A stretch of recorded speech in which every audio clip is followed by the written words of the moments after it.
విజేత audio serial. ఆ క్షణంలో రాధిక అతడి కళ్ళకి జీవిత సారం కాచివడపోసిన అనుభవశాలిలా కనిపించింది.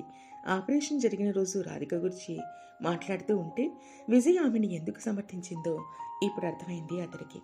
నిజమే, డాక్టర్లు యంత్రాలు కారుగా, వాళ్ళు కూడా రాగద్వేషాలున్న మనుషులే. అది విస్మరించి తాను నిరంతరం డ్యూటీ అంటూ అందరినీ ఇంతకాలం చాలా కష్టపెట్టి ఉండాలి అనుకున్నాడు వినోద్ తనలో తాను. తన మాటలకి జవాబు ఇవ్వకుండా మౌనంగా ఉన్న వినోద్ని చూసి, సార్, నేను తప్పుగా ఏమైనా మాట్లాడానా అని అడిగింది ఆతృతగా రాధిక. నోనో, నేనే తొందరపాటుతనంతో మీ మనసు నొప్పించి ఉండాలి, ఐఎమ్ సారీ అన్నాడు వినోద్ మనస్ఫూర్తిగా. ఇట్స్ ఓకే సార్, మనం వెళ్దామా రాధిక? మరి విజయ్ గారి సంగతి అన్నాడు వినోద్. నేను ఇంట్లో చెప్పి వస్తానండి, రాత్రికి ఇక్కడే ఉండి ఇటు నుంచి ఇటే డ్యూటీకి వస్తాను అంది రాధిక. మధుసూదన్ గారు అంటూ సందేహంగా ఆగాడు వినోద్. ఆ మాట విని నవ్వింది రాధిక. ఆయనేమీ అనరు, చెప్పాను కదా, తన సరదాలు తీరడం లేదని విసుగు తప్ప ఇలాంటి వాటికి ఏమీ అనరు. అది కాక నాకు నైట్ డ్యూటీ అలవాటే కదా, ఇక బాధే ఉంది అంది రాధిక. విజయ్ గారు నిద్రపోయినట్లున్నారు, మీరు వెళ్ళరండి, మీరు వచ్చే వరకు నేనుంటాను అన్నాడు వినోద్. అతనికి తాను బెంగళూరు వెళ్లే ముందు విజయ హాస్పిటల్లో చేసిన పనే కళ్ళ ముందు మెదులుతూ ఉంది. అలాంటి దానికి తాను ఆ మాత్రం సాయం చేయకూడదా అనిపించింది అతనికి. ఒక మామూలు డాక్టర్ కోసం అంత పెద్ద సర్జన్ తన టైం స్పెండ్ చేయడం అంటే మామూలు మాట కాదు. ఆయన హాస్పిటల్లో పేషెంట్స్ పట్ల చూపించే కరుణ, వ్యవహరించే తీరు బాగా తెలిసిన రాధిక ఏమాత్రం ఆశ్చర్యపోలేదు. రాధిక వెళ్ళిపోయింది. విజయ నిద్రపోతూ ఉంది. నిద్రలోని అస్పష్టంగా ఏదేదో కలవరించసాగింది. వినోద్కి అదేమీ అర్థం కాకపోయినా టెంపరేచర్ తగ్గేందుకు నుదిటిపైన రుమాలు తడిపి వేశాడు. సోఫాకి కుర్చీ మరింత దగ్గరగా లాక్కొని మధ్య మధ్యలో విజయ్ని చూస్తూ నార్మన్ బెతూన్ రక్తాశ్రువులు చదవసాగాడు. జ్వరం తగ్గినా నీరసం తగ్గని విజయ ఇంకా డ్యూటీలో జాయిన్ కాలేదు. ఏమీ తోచక బాల్కనీలో చైరు వేసుకుని వీధిలో ఆడుకుంటున్న పిల్లల్ని చూస్తూ కూర్చుంది. ఇంతలో దూరం నుండి స్కూటర్ మీద వస్తున్న వినోద్ని చూసి గబగబా మెట్లు దిగి ఎదురు వెళ్ళింది. ఎలా ఉన్నారు? అయినా మీరెందుకు కిందికి దిగారు అన్నాడు వినోద్ కాస్త మందలిస్తున్నట్టుగా. పర్వాలేదు సార్, ఇప్పుడు బానే ఉంది, రండి అంటూ విజయ మెట్లెక్కసాగింది. వినోద్ తెచ్చిన పళ్ళు బిస్కెట్లు విజయ్కి ఇచ్చాడు. ఇప్పుడు ఇవన్నీ ఎందుకు సార్, నాకేమీ తినాలనిపించడం లేదు, నోరంతా చేదుగా ఉంది అంది విజయ. ఏమీ తినకుండా రేపటి నుంచి డ్యూటీ ఎలా చేద్దాం అనుకుంటున్నారు అని అడిగాడు వినోద్. అప్పుడే మీ దాకా వచ్చిందా సార్? అయితే ఇది వసంత పని అన్నమాట, అందుకేనా పని కట్టుకుని తిట్టడానికి వచ్చారు అంది విజయ బిగు మొహం వేసి. అదేం కాదు, చూసిపోదామని వచ్చాను. ఆ రోజు తర్వాత మళ్ళీ రావడానికి కుదరలేదు. పోనీ బాగా నీరసంగా ఉన్నారు కదా, మరో 2 రోజులు రెస్ట్ తీసుకొని రండి డ్యూటీకి అన్నాడు వినోద్ మృదువుగా. విజయ్ కాఫీ కలిపి తెచ్చింది. హాస్పిటల్ సంగతులు మాట్లాడుతూ కాఫీ తాగడం ముగించారు ఇద్దరు. రాధిక వసంతలతో మాట్లాడినంత స్వేచ్ఛగా వినోద్తో మాట్లాడలేకపోయింది విజయ. మాట్లాడేందుకేమీ లేక మౌనంగా కూర్చుంది. ఏదో పుస్తకం తిరిగేస్తూ కూర్చున్న వినోద్ని ఆశ్చర్యంగా చూసింది ఆమె. సమయాన్ని వృధా చేయడం అన్నది ఆయన నిఘంటువులో లేని పని. వినోద్ వెళితే కాస్త విశ్రాంతిగా పడుకుందామని చూస్తోంది విజయ. అతడెంతకీ కదిలే సూచనలు కనిపించక ఆయన ఉండగా పడుకోవడం ఇబ్బంది అనిపించింది. తను కూడా వేరే పుస్తకం తీసుకుని పేజీలు తిరిగేస్తూ వినోద్ నిష్క్రమణ కోసం ఎదురు చూడసాగింది విజయ. ఇంతలో హఠాత్తుగా వినోద్ అడిగాడు, విజయ, మీరు పెళ్ళెందుకు చేసుకోలేదు అని. పెళ్ళా? ఇప్పుడు ఎందుకు ఈ ప్రశ్న అంది విజయ తెల్లబోయి చూస్తూ. ఊరికే తెలుసుకుందామని అడిగాను. మీరెవరినైనా ప్రేమించారా అని అడిగాడు వినోద్. ఇలాంటి ప్రశ్నలు వినోద్ నుండి వస్తాయని ఏమాత్రం ఊహించని విజయ వినోద్ వైపు చూసింది ఆశ్చర్యంగా. తానెరుగని కొత్త వ్యక్తిని చూస్తున్నట్లు అనిపించింది వినోద్ వైఖరి. ఆశ్చర్యంగా చూస్తూ ఉన్న విజయను చూసి తిరిగి అదే ప్రశ్నని రెట్టించి అడిగాడు. విజయ, మన మధ్య ఇటువంటి ప్రస్తావన వస్తుందని మీరెప్పుడు ఊహించి ఉండరు. మీరే కాదు, నేను కూడా అనుకోలేదు. కానీ మీ గురించి తెలుసుకోవాలని, మీరు అంగీకరిస్తే మిమ్మల్ని పెళ్లి చేసుకోవాలని అనుకుంటున్నాను. నాకు తెలుసు, నా నుండి ఇటువంటి ప్రపోజల్ వస్తే మీరు ఆశ్చర్యపోతారని. అంతేకాదు, ఈ వయసులో నాకు పెళ్లి ఏంటని మీరు అనుకోవచ్చు. కానీ నా 40 సంవత్సరాల వయసులో ఇంతవరకు పెళ్లి చేసుకోవాలనే ఆలోచనే రాలేదు. కనీసం నా తరపున వచ్చి పెళ్లి తలపెట్టే పెద్దవాళ్ళు కూడా ఎవరూ లేరు. మా అమ్మ నేను కళ్ళు తెరవకముందే చనిపోతే మా నాన్నగారు నన్ను డాక్టర్ని చేయాలనే పిచ్చి కోరికతో తాను కొవ్వొత్తిలా కరిగిపోతూ నా అభివృద్ధిని కళ్ళారా చూడకుండానే నేను ఫైనల్ ఇయర్ చదువుతూ ఉండగానే గుండె నొప్పితో హఠాత్తుగా కన్నుమూశారు. నాన్నగారి మరణం నన్ను పిచ్చివాడిని చేసింది. అలాగే నాన్నగారిలా ఎవరూ అకాల మృత్యువాత పడకూడదనే పట్టుదల నన్ను గుండె వైద్య నిపుణుడిగా చేసింది. నా లక్ష్య సాధనలో ఎంతకాలం గడిచిందో గమనించలేదు. అసలు నాకంటూ ఒక జీవితం ఉందని, నా కష్టసుఖాల్లో పాలు పంచుకునే ఓ తోడు అవసరమని గుర్తించలేకపోయాను.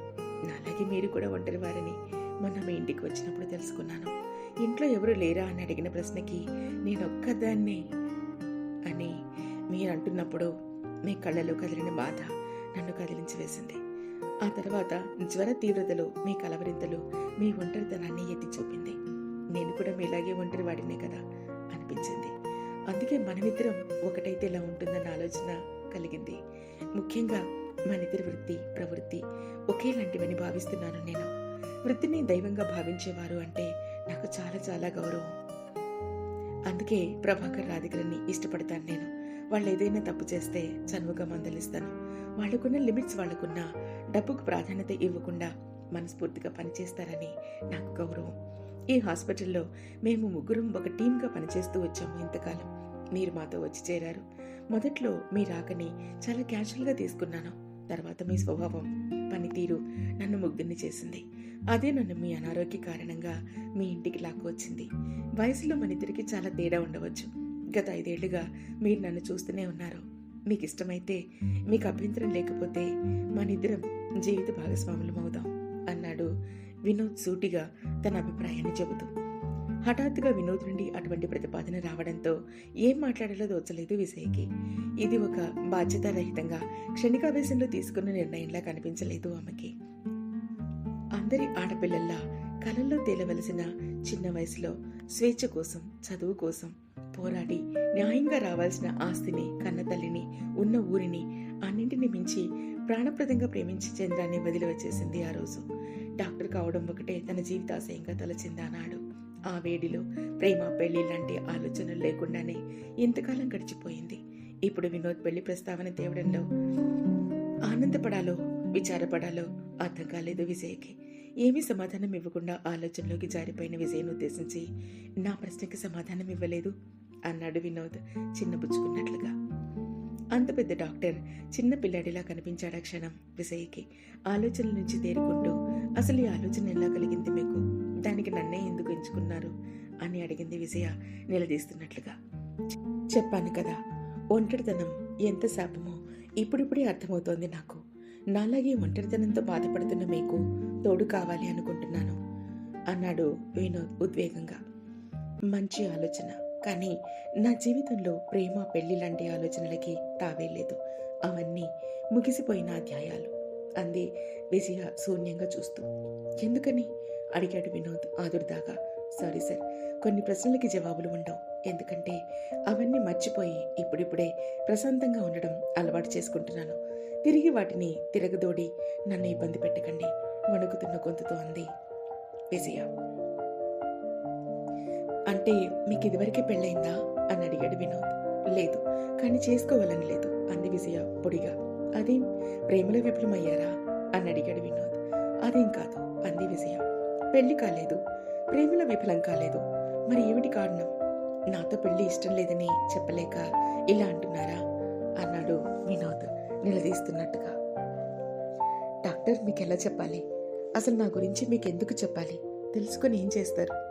మీరు నాకేమవుతారని చెప్పాలి. నాకెవరూ లేరు, నిజం నాకెవరూ లేరు అని పిచ్చిగా ఏడుస్తూ స్పృహ కోల్పోయింది విజయ.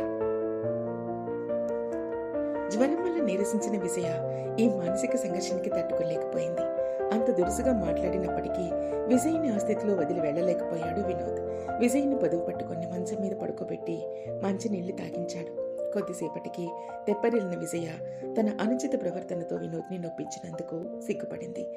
విజయ కొంచెం తేరుకున్నట్లు అయ్యాక వినోద్ వెళ్ళడానికి ఉద్యుక్తుడవుతూ, సారీ విజయ, లేనిపోని సంభాషణ తెచ్చి మిమ్మల్ని విసిగించినట్టున్నాను. అసలే అనారోగ్యంగా ఉన్న మిమ్మల్ని ఇబ్బంది పెట్టాను అన్నాడు వినోద్ నొచ్చుకుంటున్నట్టుగా. ఎందుకు సార్ సారీ చెప్పడం? ఏదో తెలియని ఆవేశంలో నేను తొందరపడి మాట తూలాను. ఈ మధ్యకాలంలో నా గురించి ఇంత శ్రద్ధ తీసుకున్న వారెవరూ లేరు. ఆవేశంలో నేనే తొందరపడి మీరు అడిగిన దానికి సరైన జవాబు చెప్పలేదు. నా గురించి చెప్పాలి అంటే చాలా ఉంది.